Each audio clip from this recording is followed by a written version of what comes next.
Bilan Cusmaan oo ah gabadha ay sheekadeedu qabsatay baraha bulshada ayaa markii ugu horeysay ka hadashay. Waxay qortay qoraal dheer oo ay kaga hadlaysay sababta keentay in ninkan la sheegay inuu ka soo jeedo Yuhuudda ay saaxiib la noqoto carruurna u dhasho iyada oo Muslim ah si meher la'aan ah. Qoraal dheer oo ay kaga hadlaysay wax sababa arrintan ay daabacday. Waxa ay qoraalkeedu ku bilowday: qaarkiin waad aragteen baan u maleynayaa inay socoto dhaleecayn aan raad lahayn oo laga sheegayo aniga kana socoto baraha bulshada.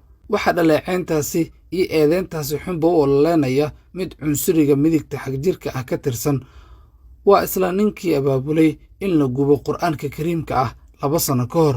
Waxaan xiriir la lahaa 2 sano, taas oo aan ahayn wax sir ah oo ay ogaayeen inta badan dadka aan isnaqaanay, saaxiibaday, familkayga iyo weliba dadka aan wada shaqaynaynay. Dhammaantood way ogyihiin xiriirkaas. Wadahadalkeennii ayaa la soo dhigay baraha bulshada. Waxa aan qarinayo meesha ma yaalaan. Waxaa idin sheegayaa ka wariye ahaan, waxaan si joogto ah dusha ugu ilaalinayay oo aan baaritaan ku hayay qolyaha cunsuriyiinta xagjirka ah, xaaladaha kala duwan oo ay ku sugan yihiin, siday u dhaqmaan, taas oo aan ka samayn jiray qoraallo. Marka si aan hawshaasi adag u fuliyo, waxaa qasab igu noqotay inaan la kulmo kuwa xagjirka ah intooda badan oo aan weliba tuso in yar oo naxariis wadata. Waa tab aan isticmaalayay si aysan u didin oo hubka ay isaga dhigaan. Waxaan ahaa qof doonaya ka wariye ahaan in uu wax badan ka ogaado kooxdan xagjirka cunsuriyiinta ah ee neceb dadka asalkooda qaxootiga ah kana soo jeeda Afrika. Waxaan rabay inaan si fiican u fahmo kooxaha xagjirka ah iyo weliba siyaasadooda ku wajahan in ay aniga iyo familkayga iyo waxa aan aaminsanahay ay ka takhalusaan.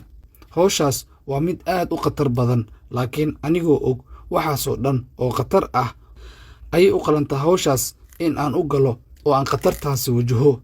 Wax badan oo waayo aragnimaha ayaan ka faa'iiday intii aan ku dhex jiro hawsha saxaafadda oo wax badan iiga caawisay inaan ka ogaado sida ay yihiin cunsuriyiinta xagjirka ah iyo sida ay u neceb yihiin dadka qaxootiga ah.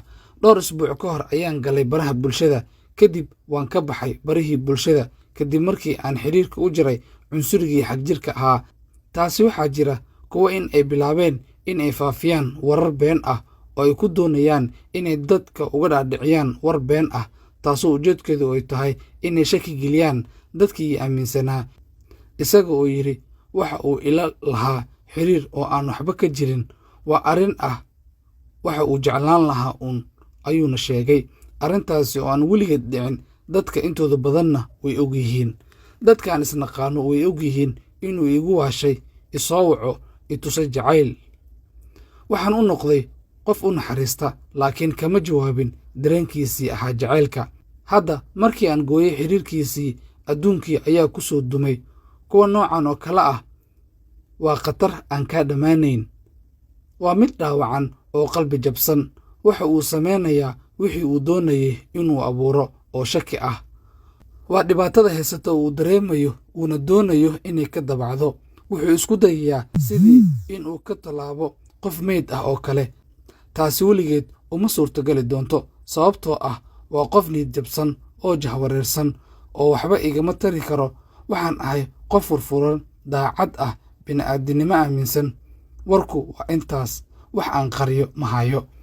Inkastoo ay gabadhaani ka hadashay saamaynta ay ku yeelatay baraha bulshada saacadihii ugu dambeeyna aad loo hadalhayay, ilaa iyo hadda kamaysan hadlin in ninkani ay u dhaxday islamarkaana ay u dhashay canug.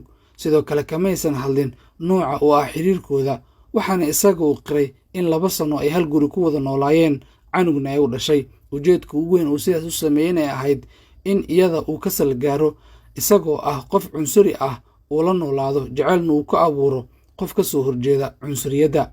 Gabadhan ilaa iyo hadda ma caddeynin inay canug u dhashay in kale, manaysan caddeynin sidoo kale in xiriirkooda uu gaarsiisnaa inay hal guri ku wada noolaadaan.